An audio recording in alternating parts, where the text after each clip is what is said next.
women, this is a sector definitely cannot ignore. We level up the MSMEs and we grow actually the country. Napaka-importante po ang MSMEs. In each and every region, we have a lot of MSMEs that we need to actually assist. And the DTI is here to assist them as best as we can. Let us not forget na marami sa malalaking negosyo ngayon ay naging MSMEs din. Actually, SM is one of them also. We are here to assist you as best and as aggressive as we can.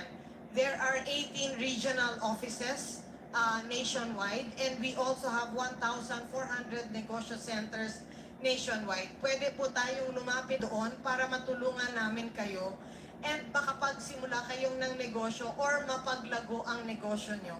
We have so much to offer, but you must take advantage of this. The regional offices and the negosyo centers hold the opportunities for each and every one of you. This actually starts from market access all the way sa pautang. Meron pa po kaming para sa inyo. But you must take advantage of this. There's so much we can offer. You can actually join our free trade shows nationwide.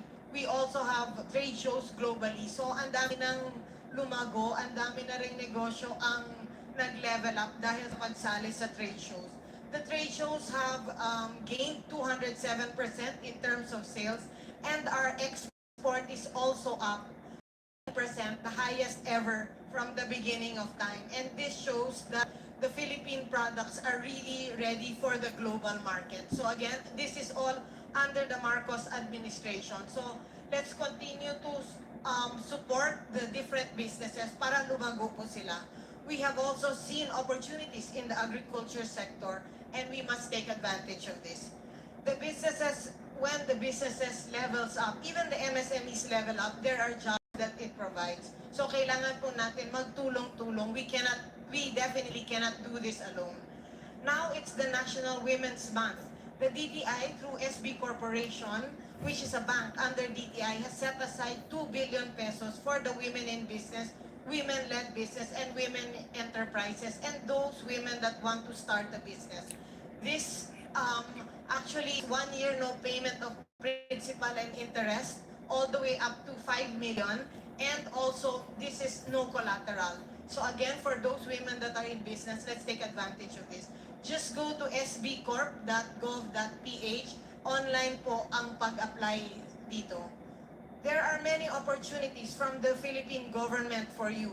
We take a whole government approach to make sure that we get things done, and we'll get things done.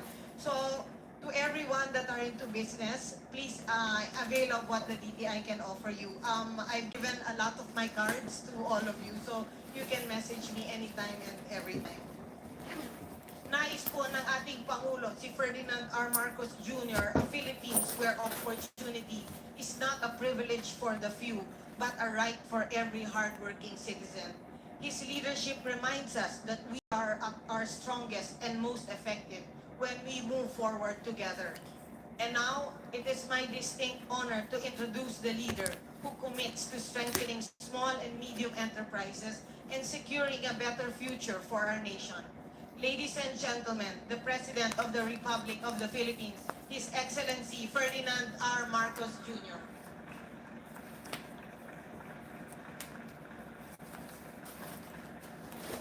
Thank you, Trade and Industry Secretary, Secretary Chris Roque, who I was listening to Joey when he introduced to say that she is one of the hardest working cabinet secretaries.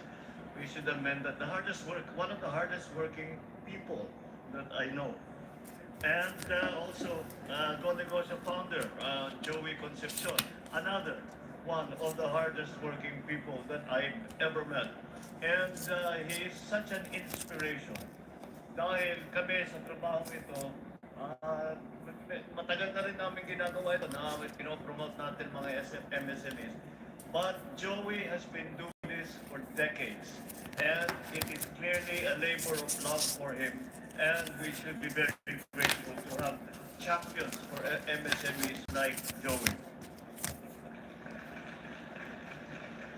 And the Pasay City Mayor, Mayor Emmy Calixto Rubiano, my fellow workers in government, partners in the private sector, distinguished guests, ladies and gentlemen, magandang umaga sa inyo. Masaya akong na makasama kayo ngayong araw upang ilunsad ang trabaho at negosyo.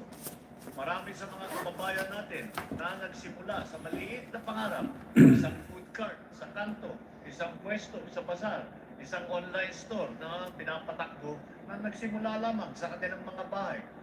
Ngunit, hindi madali ang pagsimula at pagpapalago ng isang negosyo. Maraming MSME ang nakaharap sa iba't ibang hamon, kakulangan ng puhunan, limitadong access sa mamimili, access to market, mabilis na pagbabago ng ekonomiya at ng teknolohiya. Kasabay nito, marami ring mga kababayan natin ang nahihirapang makahanap ng trabaho, lalo na yung mga tumutugma ng kanilang kakayahan at ang kanilang pinag-aralan. Kaya narito tayo ngayon upang magbigay sa MSMEs at mga kababayan naghahanap ng trabaho ng inspirasyon, suporta at pagkakataon.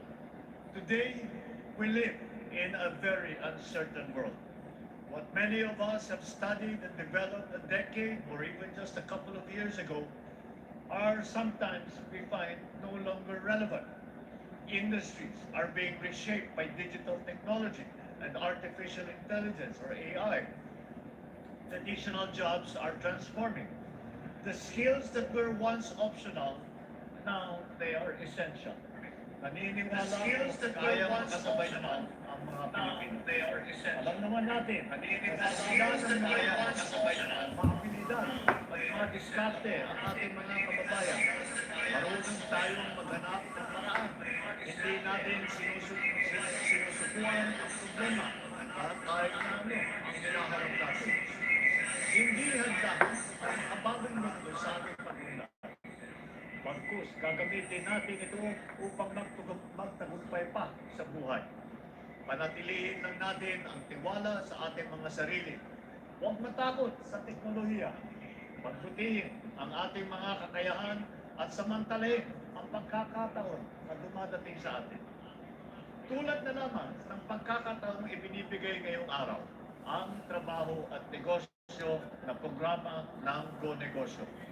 Dito, may learning session kasama ang industry expert at thought leaders at magbabahagi ng kanilang kaalaman at karanasan sa larangan ng pagnenegosyo.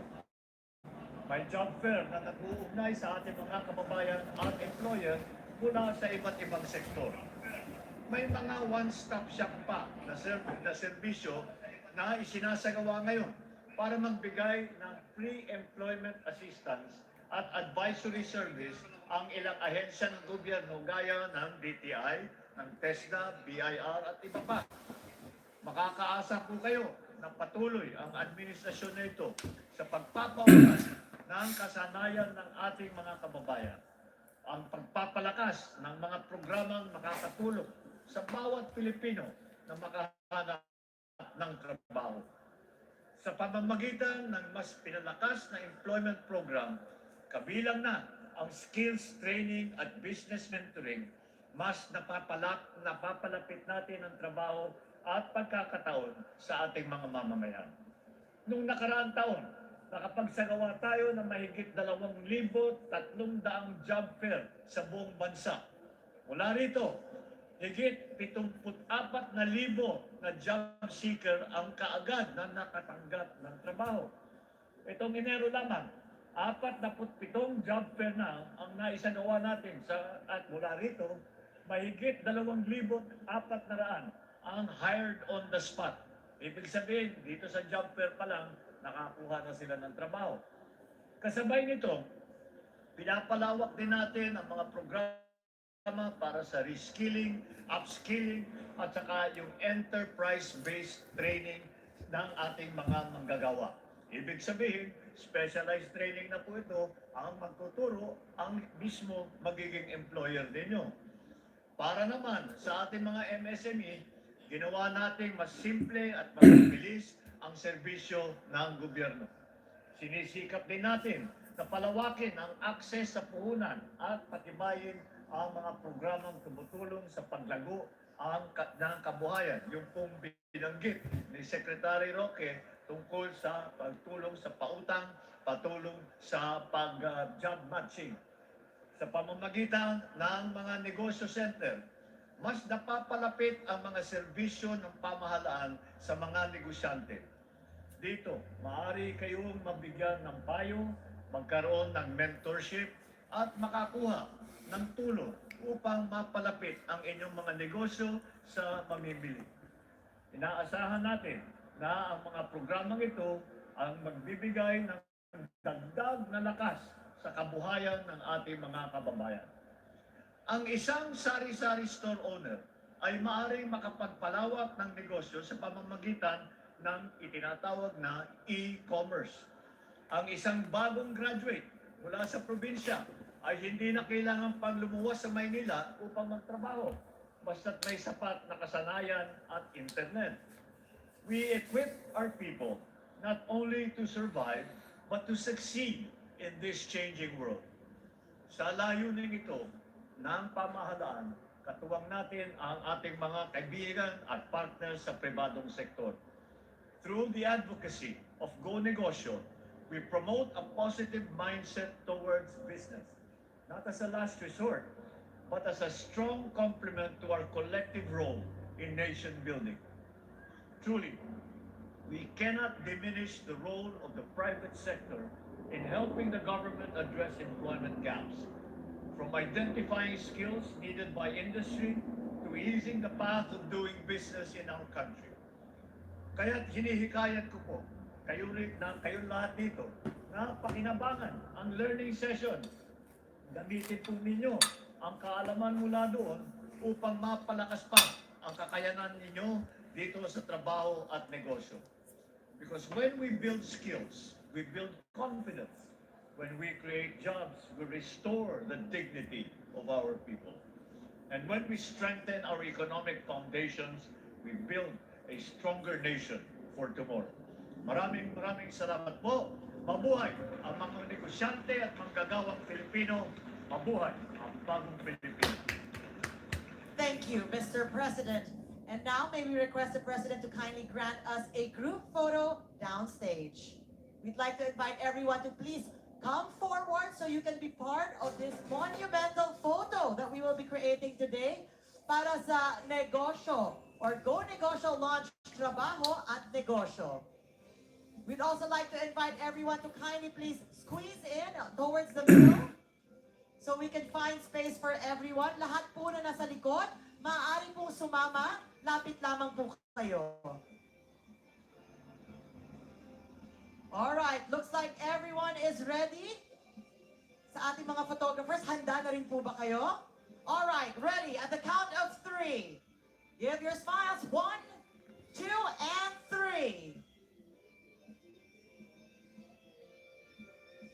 Thank you, Mr. President, for granting us a photo opportunity. Maraming salamat po.